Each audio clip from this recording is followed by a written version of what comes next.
In episode 3, Barry goes to the Bolivian stash house and he's waiting to kill this Paco guy.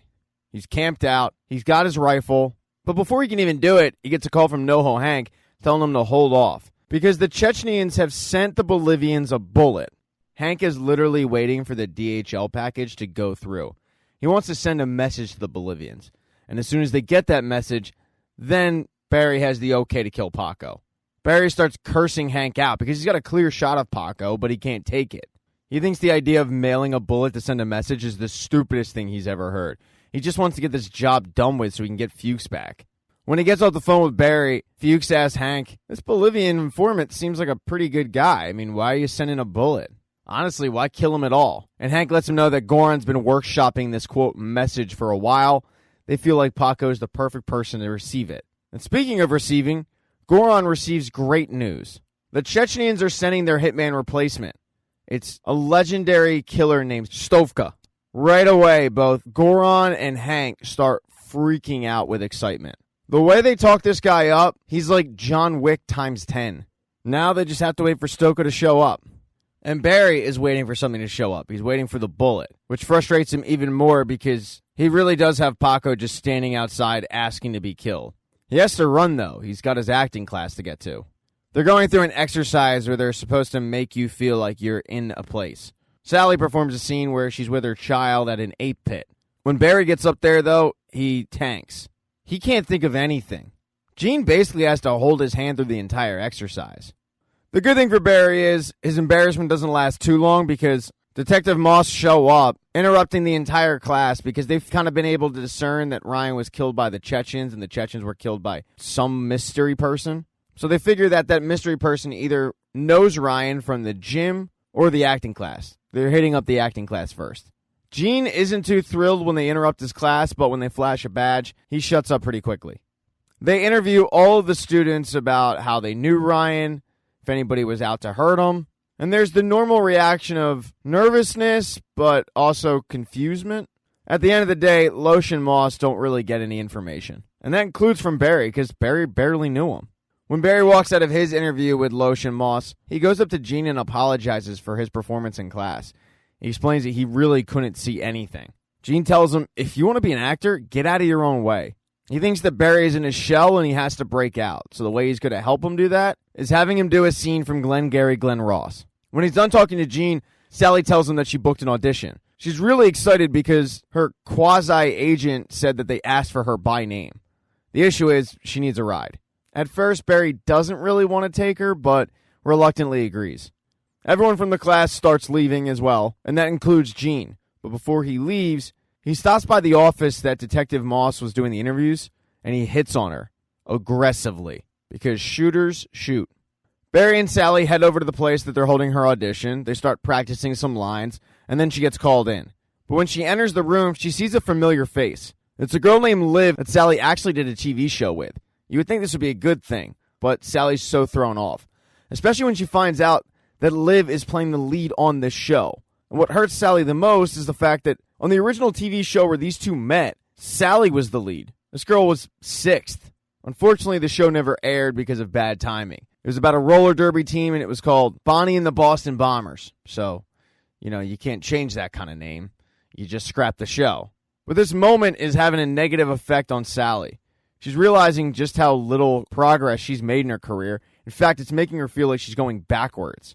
Liv also tells her that she asked them to bring Sally in. They really didn't think that Sally was right for the role, but Liv told them that she was great.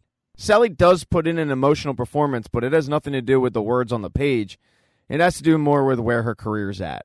As Barry is waiting downstairs, he gets a text from NoHo Hank that tells him that DHL has arrived with the bullet, and he's got the okay to kill Paco.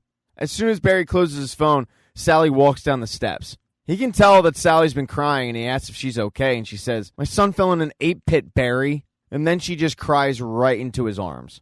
She then suddenly says, let's go do something. Let's hang out. And Barry tells her, "I'd love to, but I got to go to work." She kind of looks at him puzzled and says, "Didn't you put in your 2 weeks' notice?" And he makes up a lie about how a new shipment's arrived and he has to get in there. She apologizes, saying, "You're right. I mean, you've got to pay the bills." And then they walk out to the car together. But they're being watched by one of Goran's men. No idea if Goron's guy followed Barry to his spot where he was planning on killing Paco, because that's exactly where Barry goes. He's got the lines from Gene for Glengarry Glen Ross. He's going over it, and he's waiting for a clear shot to kill Paco. He gets a phone call from Hank wondering if the job's done, and Barry says, no, I'm waiting for a clear shot. It's called being professional. He hangs up on Hank because he gets a phone call from Sally. He starts telling Sally about how many lines he has to read, but she just cuts in with venting about her situation with Liv. The whole day's made her feel like she's just a horrible actress, and Barry has to tell her, no, you're the best actress I know. Sally then asks Barry, can you come over? I just don't want to be alone. And Barry tells her, all right, I'll be over in 30 minutes. This means that Barry has to speed things up. He can't wait for Paco to just come out and give him a clear shot like earlier in the day. He has to go kill this guy now. So he sneaks into the house where Paco is getting the phone call that the Bolivians received a bullet. So the good thing for Hank is message received. The bad thing for Barry is Paco ends up seeing Barry and taking off. Barry, though, is able to wrangle him down, choke him out, and kill him. He starts driving over to Sally's place, talking to her on the phone, and then he gets a phone call from Hank. He yells at him, it's done, release Fuchs, and he continues on his way. As soon as he gets to Sally's, she kisses him, and they end up hooking up. Back over at Goron's place, it was a pretty eventful day. Stovka arrived, but he is old as hell. I mean, this guy's got to be 85. Goron tells Stovka in Chechen that they hired this Barry guy to go kill a Bolivian. But when he gets back, Stovka is to kill both Barry and Fuchs. And he's saying this right in front of Fuchs. And for Fuchs, it's not hard to figure out the message. Because of this, as soon as Goron leaves, Fuchs goes into damage control, trying to talk Stovka out of it, saying that he can just walk away, start a new life in America, find a girl. Through conversing with Stovka, Fuchs finds out that Stovka is actually like 45.